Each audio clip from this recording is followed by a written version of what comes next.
જય ગૌ માતા આત્મનિર્ભર ગૌ પ્રાકૃતિક રાજકોટ જિલ્લા ગ્રુપ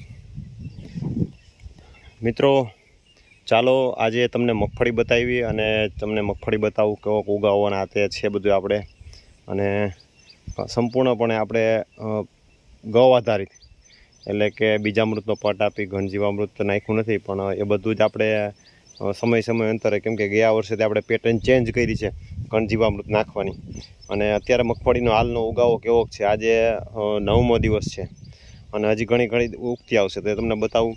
અને આજે બીજી એક સમસ્યા થઈ એ પણ તમને બતાવું, કેમ કે ઘણા લોકોને એમ થતું હશે કે ખેડૂતને શું છે કે કણ વાવીને મણ લઈ આવે, પણ એ કણ વાવીને મણ લઈ આવવામાં કેટલી તકલીફો થાય અને શું તકલીફો થાય એ બધું જ તમને બતાવવાનો પ્રયત્ન કરી. ખાસ કરીને આપણો વિડીયોને શેર કરજો, જેથી કરીને અન્ય ખેડૂતોને માહિતગાર થાય અને જે પ્રાકૃતિક જે સારી વસ્તુ ખાવાવાળા છે એના સુધી પણ વિડીયો પહોંચે, અને જે પ્રાકૃતિક ખેતી કરવા માગે છે એના સુધી પણ વિડીયો પહોંચે.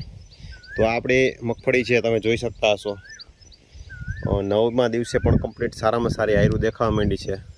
2 દિવસ પહેલાં આપણા ખેતરમાં પાણી ભરાઈ ગયું હતું વરસાદનું, તેમ છતાં આટલા પાછળ સુધી ઉગાવો સરસ મજાનો દેખાય છે, તમે જોઈ શકતા હશો આપણે. એટલે ઓલરાઉન્ડ બહુ સરસ ઉગાવવાનો છે, અને હજી એક અઠવાડિયા સુધી ઉગાવો દેખાશે. તો આજે રાતે જે સમસ્યા થઈ એ તમને બતાવું. આજે રાતે સમસ્યા એ થઈ કે રાત્રિના સમય દરમિયાન ભૂંડ આવી ગયા, અને આ બાજુની સાઈડ જે શેઢા મોસમ વાવેલી હતી એ તો કમ્પ્લીટપણે કાઢી ગયા, પણ આમ અંદર ખેતરમાં પણ ઘૂમરો મારેલો છે, કેમ કે શેઢા મોસમ થોડીક ઊંડી નહોતી નાખેલી અને થીસરી હતી, અને આમાં પણ જો ઘૂમરો મારેલો છે. એટલે ઘણા લોકોને એવું થતું હોય કે ખેડૂતને તો શું છે, કણ વાવી આવે ને મણ લઈ આવે, પણ એ કણ વાવી અને મણ લેવા જવામાં કેટલી તકલીફો થાય ને ખેડૂતને પોતાને ખબર હોય કે એમાં શું તકલીફો થતી હોય. તો આવા અસંખ્ય પ્રકારના પ્રશ્નો, ભૂંડ છે, નીલગાય છે, આવી બધી જ સમસ્યાઓની સામે ઝઝૂમી અને ખેડૂતો પકવતા હોય છે. તો ઘણા લોકો અત્યારે એમ કહે કે ભાઈ ભૂંડની દવા આવે છાંટી દે. જો પ્રાકૃતિક અમે ખેતી કરીએ એટલે અમે કોઈ પણ પ્રકારની દવા કે કોઈ પણ પ્રકારનું કંઈ છંટકાવ કરી શકતા નથી, અને બીજા અખતરાઓ છે એના ઘણા ખરા રિઝલ્ટ હોય અને ન પણ હોય. તો એટલે એમાં આપણે બિલીવ નથી કરતા. માત્ર ને માત્ર આપણે ધ્યાન રાખીએ તો જ એનો સોલ્યુશન છે. અહીંયા એટલામાં શેઢા મોસમ અને થોડીક આયરું આવું બધું લઈ લીધું છે. તો આવી બધી સમસ્યાઓથી ખેડૂત ઘેરાયેલો હોય અને આવી બધી કાળજીપૂર્વક આમાં ધ્યાન દે અને કરે ત્યારે એનું બધું સેટલમેન્ટ થતું હોય. એટલે ઘણા લોકોને એવું થતું હોય કે ખેતી એકદમ સરળ ને સહેલી ને સહજ છે, તો એટલી સહેલી પણ નથી, કેમ કે આ ઘણી બધી સમસ્યાઓનો સામનો કરી અને આગળ વધવું પડે, અને એ પછી એમાંથી કણમાંથી મણ થાય. એટલે ખાસ કરીને આ વિડીયો શેર કરજો, જેથી કરીને અન્ય ખેડૂતો આના વિશે માહિતગાર થાય અને ખ્યાલ આવે કે આ કણમાંથી મણ એમનો નથી થતો. તમે જોઈ શકતા હશો. અને આપણી જે વરસાદ જે દિવસે થયો તે દિવસની આમાં હવે ક્યાંક કપોડા ઉપડે છે, એટલે લગભગ 2-3 દિવસમાં આ પણ દેખાઈ જશે. જે આ કપોડા દેખાતા આવે ખેડૂતો એને ખ્યાલ જ આવી જાય કે આ મગફળીના કપોડા ઉપડે છે.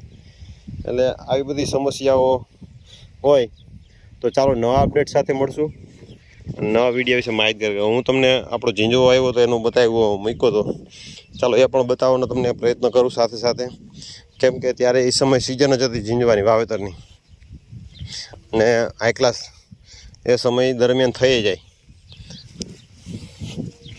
આ આપણો ગયા વર્ષનો ઝીંઝવો છે અને એકદમ સરસ મજાનો ફૂલ વાટ આવી ગયો છે, પણ અત્યારે વરસાદના હિસાબે વઢાવી પરિસ્થિતિ છે નહીં. વરાપ નીકળશે એટલે ચાલુ થશે. આ ઝીંઝવામાં હવે 15 કે 20 દિવસ પછી આમાં પણ વાટ આવી જાય.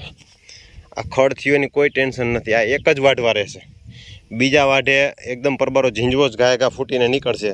આ ખડ જ્યાં ફૂટતું રહેશે ને તો પાછો આમાં વાટ આવી જાય, કેમ કે 22 થી 25 દિવસમાં પાછું કટિંગ આવી જાય. એટલે પાછું આ ફૂટતું જ્યાં રહીએ ને ત્યાં એમાં કટિંગ આવી જાય. એટલે આવું ખડ થાય એના અમે કોઈ પણ પ્રકારનું કંઈ ટેન્શન લેવાની જરૂર છે નહીં, કેમ કે એ બધું ખાવાનું જ છે ને, એ બધું પશુ ખાઈ જ જાય. એટલે ઓલ ઓવર તમે જોઈ શકતા હશો ઝીંઝું હાઈ ક્લાસ થઈ ગયો છે આપણો, અને આયરું જ વાવી લે અત્યારથી ભરાઈ ગઈ છે, અને પાછી બીજા વાટમાં હાઈ ક્લાસ ભરાઈ જાય. અને આનું આપણે જ્યારે ઓનું વાવેતર કરતા ત્યાં આમાં આયરું હતી તમને આપણે પહેલાં બતાવ્યું હતું, તો એ પણ તમને બતાવી દો. અત્યારે જે એકદમ ઘાટો જ છે, એક વાઢવા જ આપણે ઓલું લાગે, પછી બીજા વાઢેથી એકદમ કમ્પ્લીટ ઘાટો થઈ જાય, અને વાઢમાં પણ જેટલો ઓમાં સેલો પડે એટલો જ આમાં સેલો પડે. એટલે એ કોઈ પ્રકારનું ટેન્શન, એક તો બિયારણ ઓછું જોઈએ, મજૂરી ખર્ચ ઘટી જાય, અને વાવેતરમાં સહેલું રહીએ, અને જે ઉંદરનો પ્રશ્ન રહીએ એ ઉંદરનો પ્રશ્ન ન રહીએ. કેમ કે ઉંદરનો પ્રશ્ન એટલા માટે રહીએ કે આપણે એમને ઘાટી હરિયું સોંપી હોય ને તો ઉંદર જ્યાં અટકે ને ત્યાં કટિંગ કરવાનું ચાલુ કરે, અને આમાં તો વચ્ચે જગ્યા હોય એટલે હાલતો થાય એટલે ક્યાં લગી ઊભો ન રહીએ, કંઈ નક્કી ન હોય એટલે કટિંગ ઉંદરનો બગાડ ઓછો થાય. એટલે એ મોટામાં મોટો બેનિફિટ. તો મિત્રો વધારેમાં વધારે આપણો વિડીયો શેર કરજો, જેથી કરીને કોઈ એવું કહેતા હોય કણ વાવીને મણ લઈ આવે, એને ખબર પડે કે આ કણ વાવીને મણ લેવા જવું એમનું સહેલું નથી. આ ભૂંડનો ત્રાસ, નીલગાયનો ત્રાસ, આ બધા જ ત્રાસ સહન કરી અને એ પછી કણમાંથી મણ આવે. તો ચાલો નવા અપડેટ સાથે મળશું.